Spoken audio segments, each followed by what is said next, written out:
बढ़िया निर्णय तो उन्होंने कहा कि यह जो नगर निगम है ये सिर्फ राजनीति का केंद्र न बने, यहाँ प्रतिनिधियों से काम नहीं चलने वाला है, यहाँ पे प्रतिनिधि की जगह मुख्य व्यक्ति को ही आना पड़ेगा। इस तरीके से ट्रिपल इंजन सरकार हर क्षेत्र में कार्य करेगी। क्या करते हैं आप? मैं ITI मतलब बेरोजगार हैं इस टाइम? बेरोजगार हूँ। अच्छा, एक प्रशासनिक अधिकारी को जब मैं ये कहता हूं कि सर आप प्रशासन के माध्यम से इसको रुकवाने का प्रयास कीजिए, अपना एक कोई न कोई इस तरीके से एक संदेश दीजिए आम जनता को कि नहरों में कचरा न बहाया जाए, तो प्रशासनिक अधिकारी मुझे समझा रहे हैं कि क्या तुम अकेले इस नहर के कचरे को रोक लोगे क्या?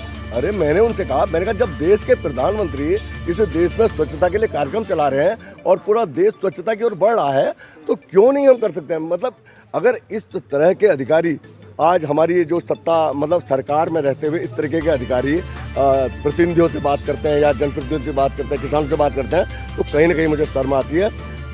नमस्कार दोस्तों, आज हम मौजूद हैं लालकुआ विधानसभा क्षेत्र में और जैसा कि आप सभी लोग जानते हैं कि कल बोर्ड की बैठक खत्म हुई है और कई प्रस्तावों में मुहर भी लगी है।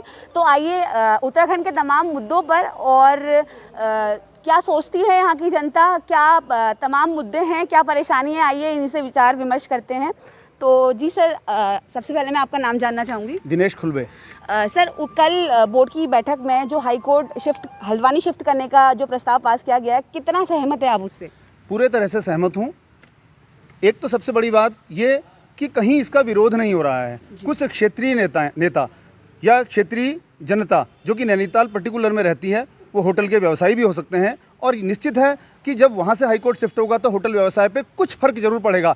लेकिन चूंकि पूरा प्रदेश हमारा है, पूरा देश हमारा है, अगर एक तरफ कुछ कमी होगी तो उसकी 4 गुना वृद्धि दूसरे क्षेत्र में होगी। तो इस क्षेत्र में हाईकोर्ट का खुलना, जिसमें पार्किंग की समस्या नहीं होगी। अगर हल्द्वानी से कोई व्यक्ति हाईकोर्ट को जाता है तो उसे 6 घंटे 7 घंटे कोर्ट में पहुँचने में इसलिए लगते हैं, एक जाम, फिर कहीं नो एंट्री हो जाती है, कहीं पार्किंग हो जाती है। लेकिन दिल्ली से अगर यहाँ कोई व्यक्ति आएगा तो 5 घंटे में वो दिल्ली से चल के हाईकोर्ट में पहुँच सकता है। तो इस तरीके से ये लगता है कि हमारे लिए बड़ा कंफर्टेबल काम हुआ है। सर, जनता भी परेशान ना हो और करप्शन पे भी गिरावट आए, कमी आए, आपको नहीं लगता क्या मुख्यमंत्री जी को सिटीजन चार्टर लागू कर देना चाहिए? सिटीजन चार्टर लागू करना चाहिए, लेकिन कुछ सरकारी व्यवस्थाएं ऐसी होती हैं, कभी जैसे कोई आपदा आ गई क्षेत्र में, किसी तरीके का कोई गंभीर मामला आ गया, जैसे कोरोना आया था, एक गुजरात में जिस तरीके से पुल टूटा है, ऐसी कुछ विषम परिस्थितियां जब हो जाती हैं तो कभी कभी हमें प्राथमिकता के आधार पर दूसरे कार्य को करना पड़ता है। और इस बारे में भारतीय जनता पार्टी का जो विवेकशील नेतृत्व है वो निश्चित रूप में इस पर विचार कर रहा होगा। सर, ट्रिपल इंजन की सरकार है, डबल तो नहीं कहूँगी, ट्रिपल इंजन की सरकार है, और उसमें भी महंगाई का दौर है, युवा बेरोजगार है, इन तमाम मुद्दों को लेकर क्या कहना चाहेंगे आप? देखिए, अभी कुछ भर्तियों की बात मुख्यमंत्री जी का बयान आया था, करीब 1000 के लगभग नई भर्तियों को वो स्टार्ट कर रहे हैं। नेशनल राष्ट्रीय स्तर पर भी हमारी भर्तियां हो रही हैं, चूंकि आपने ट्रिपल इंजन की बात करी है। और अगर मैं एक सबसे नीचे वाले सबसे छोटे इंजन की बात करता हूं तो वो इंजन भी यहाँ की गलियों में पानी की व्यवस्थाओं को सुधारने पे लगा हुआ है, गली गली खंभों को लगा कर बिजली की सुविधाओं को देने पे लगा पड़ा हुआ है और नई वैकेंसी को लगाने पे लगा हुआ है। और एक बहुत बढ़िया निर्णय तो उन्होंने कहा कि यह जो नगर निगम है ये सिर्फ राजनीति का केंद्र न बने, यहाँ प्रतिनिधियों से काम नहीं चलने वाला है, यहाँ पे प्रतिनिधि की जगह मुख्य व्यक्ति को ही आना पड़ेगा। इस तरीके से ट्रिपल इंजन सरकार हर क्षेत्र में कार्य कर रही है। सर, आपका नाम? पूरनचंद भगत। सर, हाईकोर्ट शिफ्ट कर दिया गया है, हल्द्वानी शिफ्ट करने की बात करी है, तो कितना सहमत हैं आप उससे? इससे मैं 100% सहमत हूँ। मैं ही नहीं, नैनीताल नगर के 10-5 वकीलों को छोड़ के 10-5 दुकानदारों को छोड़ करके पूरे उत्तराखंड की जनता जो है, पूरे उत्तराखंड के समस्त अधिवक्तागण जो है इसके पक्ष में है कि इसको नैनीताल से हल्द्वानी स्थानांतरित कर दिया जाए जी। इसमें Pithoragarh bar association, Champawat bar association, Khatima bar association, Almora bar association, Ranikhet bar association ने हल्द्वानी बार एसोसिएशन को पत्र लिख के सूचित किया कि हम आपके साथ हैं। और उनके प्रतिनिधि हल्द्वानी में आए थे, यहाँ हल्द्वानी बार एसोसिएशन की बैठक हुई थी और सर्वसम्मति से प्रस्ताव पास हुआ और सरकार का ध्यान इसमें आकृष्ट कराया गया कि आप नैनीताल की विषम परिस्थिति को देखते हुए हाईकोर्ट को हल्द्वानी में शिफ्ट करें, जिससे वादकारियों को लाभ मिल सके। एक आम वादकारी, हमारा न्याय का उद्देश्य है कि वादकारी को लाभ मिले, सुलभ न्याय मिले। अब नैनीताल में जाता है, गर्मी के दिनों में रूसी बाईपास जो बैंड है वहाँ पर से गाड़ियाँ आगे जाने नहीं दे रहे हैं, तो वहाँ कब पहुँचेगा? कोई अच्छा वकील वहाँ नहीं आ सकता। उससे अब हल्द्वानी जहाँ शिफ्ट होगा, अगर गोलाबार में हाईकोर्ट शिफ्ट हो जाएगी तो इससे क्वालिटी भी मेंटेन होगी, अच्छे वकील आएंगे, दिल्ली से आएंगे और यहाँ के जो हमारे जनपद में और जनपदों में, देहरादून में हैं, सब लोग यहाँ सुगम है, खटीमा के लिए हो, चाहे देहरादून के लिए हो, काशीपुर के लिए हो या दिल्ली के लिए हो। तो अच्छे वकील मिलेंगे और वादकारियों को तमाम सुविधाओं की। हल्द्वानी में धर्मशालाएँ भी हैं, आम गरीब आदमी वहाँ रह सकता है और आने जाने के लिए रात के 12 बजे आपको साधन मिल जाएंगे। नैनीताल में अगर कभी लेट हो गए 5 बजे बाद अगर कोर्ट में वहाँ से बाहर आएंगे तो मालूम पड़ा वहाँ कमरा है नहीं। एक कमरे की कीमत कम से कम किराया जो है 5,000 रुपया है। तो गरीबों को बहुत कष्ट था उसमें।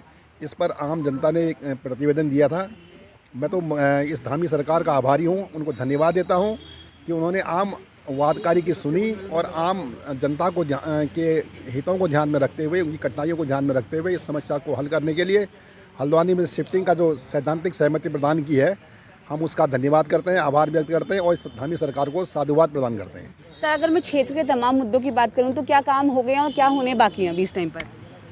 आपने अगर गोलाबार पहले देखा होगा और आज का गोलाबार देखें, आमूल-चूल परिवर्तन हो गया है। जी। सड़कें देखिए, सब सड़कें हो गई हैं, पक्की सड़कें हैं और जो सड़कें सकरी थी वो चौड़ी कर दी गई हैं। नलकूप सफल रूप से संचालित हो रहे हैं और माननीय मोदी जी का जो कार्यक्रम है कि हर घर हर जल नल, तो उसके संबंध में नई पाइपलाइनें बिछ रही हैं, ट्यूबवेल बन रहे हैं, जगह जगह पेयजल के अलग से बन रहे हैं। तो हमारी प्राथमिकता ये है कि घर में पानी हो, बिजली हो और सड़क हो और काश्तकार का जो उत्पादन है वो मंडी तक सुगम रूप से पहुँचे, मंडी तक जो है उसकी सड़क की व्यवस्था हो। इसलिए उत्तराखंड सरकार ने कृषि मंडी समिति तक काश्तकारों के पहुँचने के लिए सुगम मार्ग भी उपलब्ध कराया है। तो मैं उसके लिए सरकार का भी धन्यवाद व्यक्त करता हूँ, आभार व्यक्त करता हूँ। और चहुमुखी विकास और जहाँ तक आपने ट्रिपल इंजन वाली भी बात कही, मोदी जी ने जो सीमाएं हैं हमारी सीमाओं तक 4 लेन बना दी है। 28 पुलों का लोकार्पण एक दिन में माननीय राजनाथ सिंह जी ने किया, एक दिन में। तो सीमाएं चौकस हैं, सीमाएं सुरक्षित हैं, सीमाएं सुरक्षित रहेंगी। हमारा देश का प्रहरी जो वहाँ बैठा हुआ है वो सुरक्षित रहेगा, उसके पास आर्म्स एंड एम्यूनिशन जो वहाँ उपलब्ध रहेंगे, सड़कें ठीक ठाक रहेंगी, तो हम अपने आप देशवासी सुरक्षित रहेंगे। मतलब आप सरकार के जितने भी काम सरकार द्वारा किए जा रहे हैं, आप उन कामों से संतुष्ट हैं? बहुत अच्छा काम किया है। पूरे देश को दिल्ली से उत्तर दक्षिण पूरब पश्चिम जोड़ दिया गया है सड़कों से। और सड़कें ऐसी नहीं, आज दिल्ली में मुझे याद है जब दिल्ली से हम हल्द्वानी आते थे पूरी रात लगती थी, आज आप 4 घंटे में 4.5 घंटे में वो पहुँच जा रहे हैं। तो इससे सुगम क्या होता है, तेल भी बच रहा है, ईंधन भी बच रहा है, समय भी बच रहा है और सर्वांगीण विकास हो रहा है। तो मैं जो विकास की जो गंगा बह रही है उसके लिए मैं सरकार का आभारी हूँ, धन्यवाद देता हूँ। जी सर, अगर आपका नाम? बालम बिष्ट है। अगर मैं क्षेत्र के तमाम मुद्दों की बात करूं तो क्या क्या परेशानी है इस टाइम पे यहाँ पे?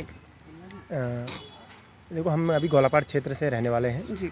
नैनीताल डिस्ट्रिक्ट के। यहाँ पे तो अभी जो प्रमुख समस्या थी सिंचाई की थी, जो अभी लगभग जो है उसमें कार्य चला हुआ है। और सिंचाई के लिए जो इससे पहले जो यहाँ पर आपदा आई थी उससे काफ़ी क्षतिग्रस्त हो गया था। तो सिंचाई का तो यहाँ पर सही है। कुछ समय पर जो है नए बजट के बाद जो है यहाँ पर नई तरीके से स्वीकृति होगी तो अच्छे से काम यहाँ पर होगा उसमें। जी सर, आपका नाम? नरेंद्र सिंह मेहरा। लालकुआं क्षेत्र के हैं जी। क्या परेशानी है सर यहाँ पे? पहली परेशानी यहाँ पर जो है मैं ये कहूँगा कि सिंचाई की परेशानी बहुत ज़बरदस्त गोलापाड़ क्षेत्र में है। और उसके साथ साथ मैं कहूँगा कि जो हमारी नहरें हैं इनकी स्थितियाँ बहुत गंभीर हैं। आज की तारीख में यदि गोलापाड़ क्षेत्र में सिंचाई की अगर हम बात करते हैं तो ब्रिटिश कालीन नहरों से ही गोलापाड़ क्षेत्र की सिंचाई होती थी, जो कि धीरे धीरे क्षतिग्रस्त हो रही हैं। तो अब एक बहुत बड़ा विजन की ज़रूरत है कि उन नहरों को किस तरीके से उन नहरों के माध्यम से इस क्षेत्र में पानी पहुंचाया जाए। मैं आरोप प्रत्यारोप किसी पार्टी पे भी लगाऊंगा, किसी सरकार पे नहीं लगाऊंगा, लेकिन इतना ज़रूर कहूँगा कि जो भी हमारे बड़े अधिकारी हैं उनके ऊपर कहीं ना कहीं शिकंजा होना बहुत ज़रूरी है, क्योंकि बिना शिकंजे के कुछ होने वाला नहीं है। अभी कुछ दिन पहले की मैं बात करूंगा कि जब नहरों में कचरा बहाना, देखिए नहरें जो हैं वो कचरा बहाने का माध्यम नहीं है, नहरें सिंचाई के लिए हैं। लेकिन इन नहरों में जो कचरा बह के आता है, किसान जानता है गोलापाड़ को जिंदा रखना है, खेती को जिंदा रखना है, कृषि को जिंदा रखना है, तो उस नहर के बारे में सोचना होगा। आज बहुत बड़ी समस्या इस क्षेत्र में सिंचाई की है।